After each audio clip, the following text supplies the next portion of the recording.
On commence donc par l'ouverture de ces assises en Guinée, une conférence de réconciliation voulue par le chef de la junte au pouvoir, le colonel Mamadi Doumbouya.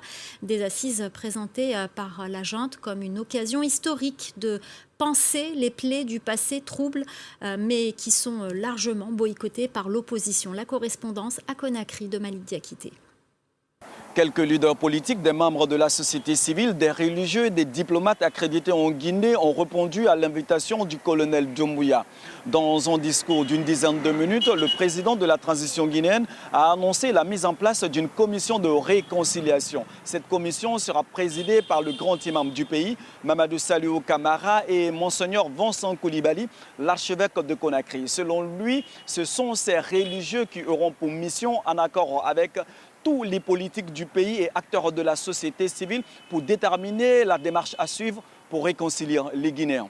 J'ai tenu à l'organisation de ces assises nationales, dénommées Journée de vérité et pardon, pour ainsi donner une occasion historique et unique aux Guinéens de se regarder en face, bien en face, les yeux dans les yeux, et de se parler franchement. À cœur ouvert cette fois-ci.